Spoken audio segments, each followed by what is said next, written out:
Kwenye maisha wanasema kila mtu atafanikiwa kwa wakati wake na kwa njia zake. Hii imenifanya nimkumbuke mshambuliaji wa kimataifa wa Ufaransa na klabu ya Real Madrid Kylian Mbappe. Toka ajiunge na Paris Saint-Germain kutokea Monaco FC, Mbappe amepata mafanikio makubwa na miamba hiyo ya Ufaransa. Toka ajiunge na Paris Saint-Germain kutokea Monaco FC, Kylian Mbappe amepata mafanikio makubwa na miamba hiyo ya Ufaransa Paris, ikiwemo kushinda mataji ya ligi pamoja na tuzo nyingi binafsi. Hata hivyo akaona ayafuate mafanikio zaidi mitaa ya Los Blancos Madrid, hasa shauku yake ya kulitaka kombe la ligi ya mabingwa barani Ulaya. Maamuzi ya Kylian Mbappe kuelekea Real Madrid ni sawa na kupishana na gari la mshahara mwisho wa mwezi. PSG msimu huu imeandika historia ya kushinda mataji matatu makubwa kwa msimu mmoja, ikiwa ni pamoja na kutoa taji la ligi ya mabingwa barani Ulaya kwa mara ya kwanza katika historia yake.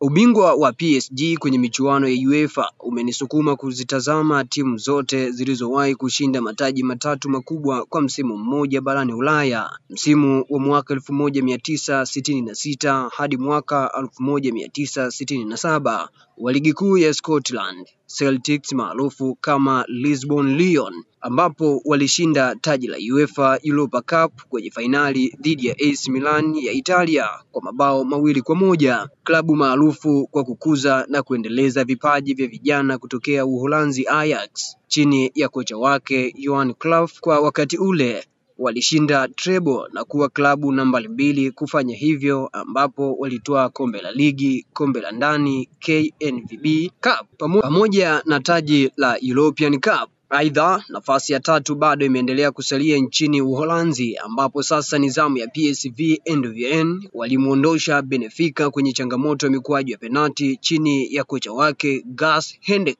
kama kocha mkuu kwa wakati ule. Mitaa ya Carrington, Old Trafford, Manchester United ikiwa timu ya 4 kwenye historia ya vilabu vilivyowahi kushinda mataji matatu makubwa msimu husika, mwaka 1988 hadi mwaka 1989, ikiwa ni pamoja na kupoteza kwa the Bavarian Bayern Munich kwa kichapo cha mabao 2-1. Wakati huo Manchester United ilikuwa chini ya Sir Alex Ferguson.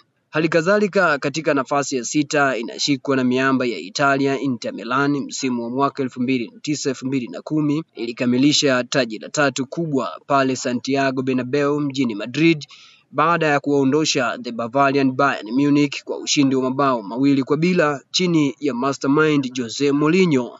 Nao Bayern Munich baada ya kuanguka msimu wa mwaka 2009-2010, kwenye msimu wa mwaka 2012-2013 walishinda treble chini ya kocha wake Jupp Heynckes. Vijana wa Pep Guardiola msimu wa mwaka 2022-2023 walitoa taji la kwanza la UEFA kwenye historia ya klabu hiyo na kuweza kushinda mataji makubwa matatu ndani ya msimu mmoja, ikiwa ni pamoja na Premier League, FA Cup na UEFA Champions League. Na katika nafasi ya 9, Luis Enrique na vijana wake Paris Saint-Germain msimu huu wametoa treble mara baada ya kushinda taji la ligi ya mabingwa barani Ulaya kwa mara ya kwanza katika historia yake. Swali ni je, unafikiri ni klabu gani inaweza kuungana na klabu hizi 9 zilizowahi kushinda mataji makubwa matatu ndani ya msimu mmoja barani Ulaya? Mimi ni Julius.